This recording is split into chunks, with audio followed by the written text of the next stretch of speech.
அன்பு பக்தர்களே, நாம் இப்பொழுது காண இருக்கின்ற தலைப்பு கிரக யுத்தம். மார்ச் மாதம் 16ஆம் தேதியிலிருந்து மார்ச் 16, 2024 முதல் ஏப்ரல் 20 தேதி வரை அல்லது மே மாதம் வரையில கூட நம்ம வச்சுக்கலாம்.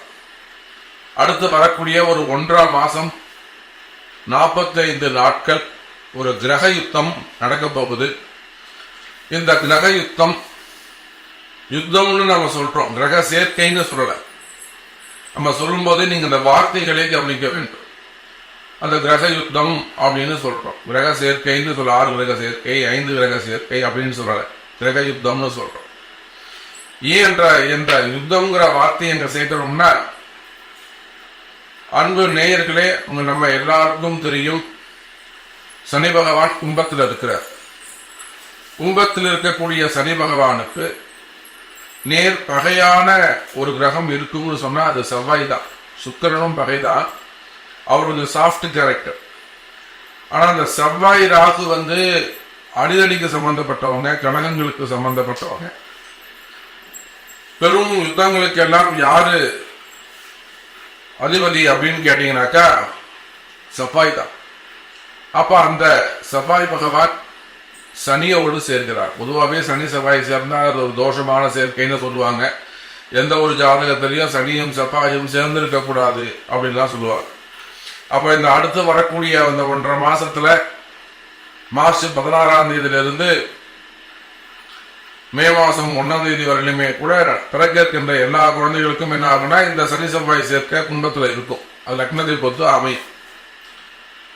அப்ப அந்த சனியும் செவ்வாயும் சேர்க்கிறார்கள். அந்த இடத்துல தேவையில்லாத அரசியல் கழகங்கள் ஏற்பட போகுது. இப்ப அரசியல்னு சொல்லிட்டாலே 2 பேர் வரணும். ஒன்னு சனி, இன்னொன்னு சூரியன், அப்புறம் செவ்வாய். கூட ராகுவும் அங்கே இணைகிறார். அந்த சூரியன் யார் கூட இணைகிறார்னா ராகுவோடு இணைகிறார். அங்க சூரியன் ராகு நேர்பகை. அப்ப ராகு எங்க இருக்கிறாரு? மீனத்தில் இருக்கிறார்.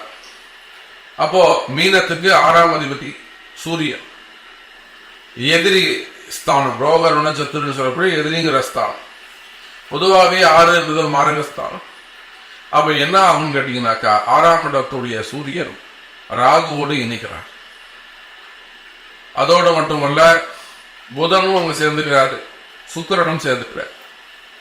அப்ப இந்த சனி செவ்வாய் சூரியன் ராகு இந்த 4 கிரகங்கள் தான் அடுத்து நடக்க இருக்கின்ற மார்ச் மாசம் ரொம்ப எச்சரிக்கையாக இருக்க வேண்டிய ராசிகள், எச்சரிக்கையாக இருக்க வேண்டிய நபர்கள் யார் யாரு, யாரெல்லாம் எந்த தொழில் செய்யக்கூடியவங்களுக்கு எல்லாம் அதிர்ஷ்டம் கிடைக்கும், அல்லது எந்தெந்த டிபார்ட்மெண்ட் எந்தெந்த தொழில இருக்கக்கூடியவங்களுக்கு எல்லாம் நன்மைகள் நடக்கும், எந்த தொழில் செய்பவர்கள் எல்லாம் கவனமாக ஜாக்கிரதையாக இருக்கணும், எந்த அதிகாரிகள், காவல்துறையா, அரசு அதிகாரிகளா, போலீஸா, யார் ரொம்ப எச்சரிக்கையா இருக்கணும். நான் தான் போலீஸ், நான் போய் 2 பேரை காப்பாற்றணும் உள்ள போனவர் மாட்டிப்பார். இப்ப நம்ம நிறைய பாக்குறோம், நிறைய போலீஸ் அதிகாரிகள் நன்மை செய்யறோம்னு உள்ள புகுந்து அவங்க பேரை எடுத்துப்பாங்க, அவங்களே போய் சட்ட சிக்கல்ல போய் மாட்டிப்பாங்க. நிறைய காவல்துறை அதிகாரிகளை நம்ம பாக்குறோம். தேவையில்லாத டிபார்ட்மெண்ட் வைஸ் நடக்கக்கூடிய என்கொயரி பாக்குறோம். இல்ல நிறைய நம்ம டிவி சேனல்ல செய்தி சேனல்ல பாக்குறோம். இந்த மாதிரி ஒரு போலீஸ் அதிகாரி இந்த மாதிரிலாம் பேசுறத பாக்குறோம். அப்போ இதெல்லாம் ஒருத்தருக்கு யாரோ ஒருத்தருக்கு உதவி செய்ய போயிட்டு இவங்க போய் சிக்கல்லாம் மாட்டிப்பாங்க. அப்ப நீங்க காவல்துறை அதிகாரிகளாக இருந்தாலே செவ்வாயுடைய சேர்க்கை காவல்துறை அதிகாரிகள் நீங்க ரொம்ப எச்சரிக்கையாக இருக்கணும்.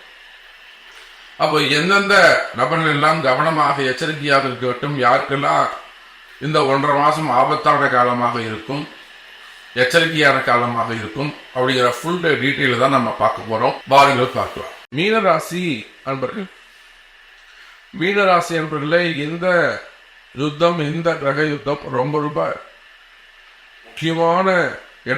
முக்கியமான இடத்துல நம்மளுடைய மீனராசி அன்பர்கள் இருக்கிறார். காரணம் என்னன்னு கேட்டீங்கன்னாக்கா, யுத்தம் நடக்கக்கூடிய 2வது இடம் உங்களுடைய மீனராசி. முதல் இடம் எதுன்னு கேட்டீங்கன்னாக்கா கும்பராசி. ஏன்னா சனியும் செவ்வாயும் தான் அந்த கழகத்திற்கு காரணம். கழகம் உருவாக்குது அப்படின்னாலே சனிதான் காரணம். அப்ப மீனராசி என்பவர்களே, மிகப்பெரிய ஒரு கழகம் ஏற்பட்டு அதன் மூலியமா ஒரு யுத்தம் நடந்து அதுக்கப்புறம் உங்களுக்கு நன்மை நடக்க போகுது அர்த்தம். அவ ஏற்கனவே ஒரு பெரிய பிரச்சனை நடந்துட்டு இருக்கு, ஒரு பெரிய மனக்கசப்பு இருக்கு, அதாவது ஒரு பேர் புகழுக்கு ஒரு களங்கம் ஏற்பட்டு இருக்குன்னு வச்சுப்போம். மீனராசியா இருக்கீங்க, ஒரு நல்ல ஒரு நல்ல ரேங்க்ல ஒரு கௌரவமான குடும்பமா இருக்கீங்க, நல்ல ஒரு ஹையர் ரேங்க்ல இருக்கீங்க. வெளியில சொல்ல முடியாத ஒரு பிரச்சனை இருக்கு, பம்பு வழக்கா இருக்கலாம், கோர்ட்டு கேஸா இருக்கலாம், சிறையிலம் தடையாக இருக்கலாம், தான் தப்பு பண்ணிருக்கலாம். அந்த ஸ்டேஜ்ல இருக்கீங்க. அப்ப என்ன ஆகுது அப்படின்னாக்கா மிகப்பெரிய கலகம், ஏற்கனவே ஒரு பயம் இருக்கும். அப்போ ஒரு கலகம் ஏற்பட்டு அந்த கலகத்தின் மூலமா நீ எப்படா சொல்ல ஒரு யுத்தம் ஏற்பட்டு அதுக்கப்புறம் அந்த தீர்ப்பு இவன் தான்டா நல்லவன் என் பேசாது அப்படின்னு உங்களுக்கு ஃபேவரபிளா தீர்ப்புகள் வருவதற்கு வாய்ப்புகள் உண்டு. மீனராசி அவர்கள். அப்ப கடகம் எங்க பிறகுனா 12வது வீடுன்னு சொல்லக்கூடிய கும்பராசியில் பிறக்கின்றது. அப்போ நீங்க ஒரு தொழில் செய்யக்கூடியவர்களாக இருந்தாலும், ஒரு பிசினஸ் மேலாக இருந்தாலும், எந்த மாதிரியான தொழில் செய்யக்கூடியவர்களாக இருந்தாலும், சில பெரிய பிசினஸ் இருக்கலாம், வருஷத்துக்கு ஒரு 500 கோடி 1000 கோடி 5000 கோடி ஒரு பிசினஸ் பண்ணக்கூடியவர்களாக இருக்கலாம்.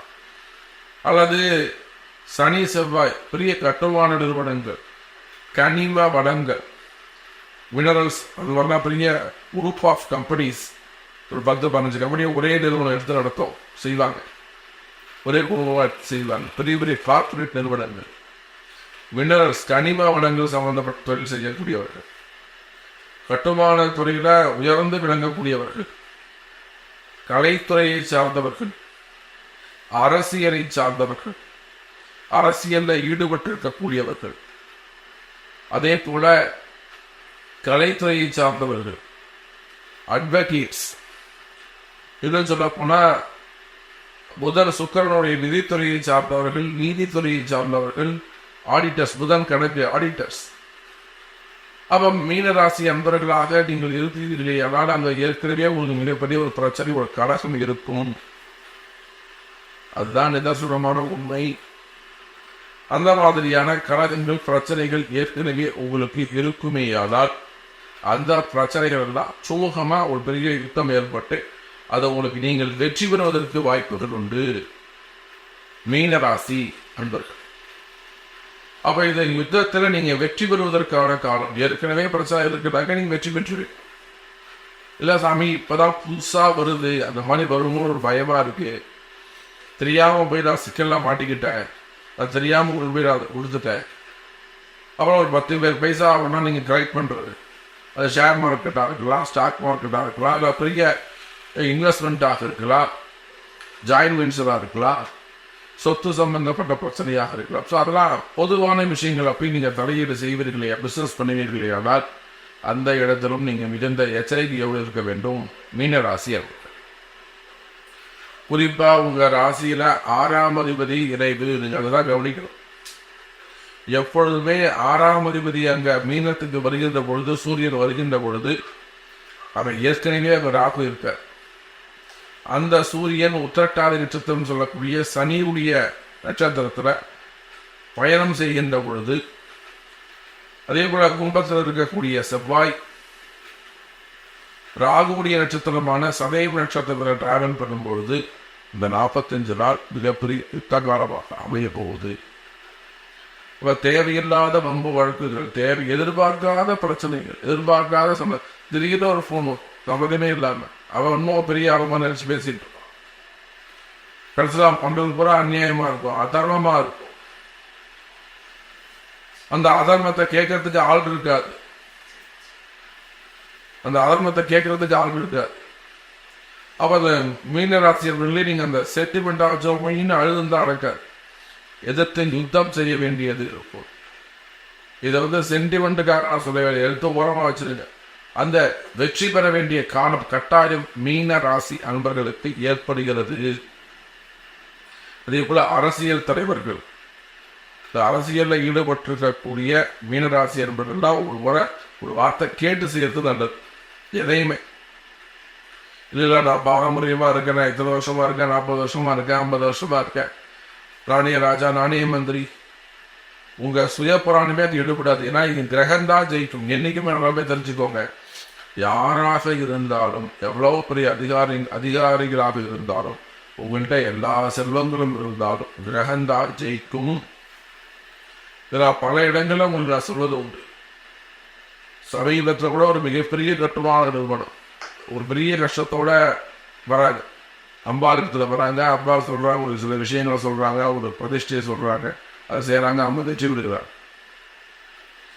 அப்போ எவ்வளவு பெரிய நிறுவனங்களாக இருந்தாலும் நிச்சயமாக இந்த மாதிரியான பீரியட்ல யுத்த காலத்தில் ரொம்ப ஜாக்கிரதையாக கவனமாக நடந்து கொள்ள வேண்டும். ஒரு சிறை தண்டனையாக இருக்கலாம், ஒரு காவல்துறை சம்பந்தப்பட்டதாக இருக்கலாம். ஏன் நீங்களே காவல்துறை அதிகாரியாக இருந்தாலும் டிபார்ட்மெண்ட் வைஸ் ஆகக்கூடிய என்கொயரிகள், அரசு அதிகாரிகள், கவர்மெண்ட் ஜாப்ல பண்ணக்கூடியவங்க, மெயினா அரசு அதிகாரிகள், ஒரு ஹையர் ரேங்க்ல நல்ல ரேஞ்சில் இருக்கக்கூடியவங்க, அப்ப அரசு அதிகாரிகளாக இருந்தாலும் மிகுந்த எச்சரிக்கையோடு கவனத்தோடு நடந்தவங்களோட ஏஎஸ், ஐபிஎஸ், கமிஷனர், அந்த மாதிரி ஒரு நல்ல போஸ்டிங், நல்ல ரேங்க்ல, ஒரு ஹையர் ரேங்க்ல இருக்கீங்க. அப்ப மீன ராசி என்பவர்களே அரசு அதிகாரிகள், அரசியல் தலைவர்கள், கலைத்துறையை சார்ந்தவர். ஏன்னா முதல் சுற்றவங்க இணைவு கலைத்துறையை சார்ந்தவர். அதே கூட வெளிநாட்டு பிசினஸ் பண்ணக்கூடியவங்க, அதாவது ரொம்ப முக்கியம். அது இந்த ராகு வெளிநாடு பிசினஸ் பண்ணக்கூடியவங்க, ஒரு பெரிய மல்டி லெவல் பிசினஸ் பண்ணக்கூடியவங்க, 10,000 கோடி பிசினஸ் பண்ணக்கூடியவங்க, மல்டி லெவலில் பெரிய பிசினஸ் பண்ணக்கூடியவங்க மிகுந்த எச்சரிக்கையோடு நடந்து கொள்ளவே. அது எவ்வளோ பெரிய பைசாவாக இருந்தாலும், எவ்வளோ பெரிய பணகாசாக இருந்தாலும் அதை காப்பாற்ற முடியும். அதில் எப்பேற்பட்ட சட்ட சிக்கல்களாக இருந்தாலும், எப்பேற்பட்ட வம்பு வழக்குகளாக இருந்தாலும் காப்பாற்ற முடியும். அது என்ன முக்கியம்னா உங்க பிறப்பு ஜாதகமோ உங்களுடைய சரணாகதி தத்துவமோ ரொம்ப முக்கியம். கிரகத்துக்கிட்ட சரணாகதி அடையணும். அந்த 4 திவரை விட்டு கிரகத்துக்கிட்ட ஜாதகத்துக்கிட்ட சரணாகதி அடையணும். அப்போ மீன ராசி என்பர்களே 12 நடக்கக்கூடிய யுத்தம். 1ஆம் இடமான மீனராசியில் சூரியன் ராக இறைவு. மெயினா ஆரோக்கியத்துல இதெல்லாம் சேர்ந்து வச்சு நம்ம ஆரோக்கியத்தை என்ஜாய் பண்ணணும். உடல்நிலை ஆரோக்கியத்துல எச்சரிக்கையாக இருக்க வேண்டும், கவனமாக நடந்து கொள்ள வேண்டும். அப்போ மீனராசி என்பவர்களே, நீங்க ஓன் பிசினஸ் பண்றவங்களா இருந்தாலும் சரிதான், பிரைவேட் ஜாப்ல ஒர்க் பண்ணக்கூடியவங்களாக இருந்தாலும் சரிதான், குடும்ப பெண்களாக இருந்தாலும் சரிதான். அப்ப எந்த இடத்தில் நீங்கள் இருந்தாலும் நிச்சயமா மீனராசிக்குள்ளே உங்களுடைய சிச்சுவேஷன் என்ன தெரியும். சபை நீங்க சொல்றது கரெக்ட் நேர்ல பார்த்தா மாதிரி சொல்றீங்க சாமி, கரெக்ட். ஸோ இதில் இந்த ப்ராப்ளம் இருக்கு, இது வந்து ஒரு மெயினாக ஒரு பெரிய ப்ராப்ளம். ஸோ இதை சால்வ் பண்ணிட்டு இருக்கணும் அப்படின்னாக்கா நிச்சயமாக சால்வ் பண்ணலாம். அது அம்பாளுடைய அலுவலகம், ஆராயுடைய அலுவலகம் நிச்சயமாக உண்டு. அது சொல்லக்கூடிய பரிகாரங்கள் சரியாக செய்திருக்கீங்க. அலட்சியமே இருக்கக்கூடாது, கரெக்டாக செய்திருக்கீங்க. வெற்றி பெறுவது நிச்சயம், எல்லாத்தையும் காப்பாற்ற முடியும் என்பதை தெரிவித்துக் கொண்டு மீண்டும் ஒரு அற்புதமான பதிவில் சந்திக்கிறேன். ஜெயவரன்.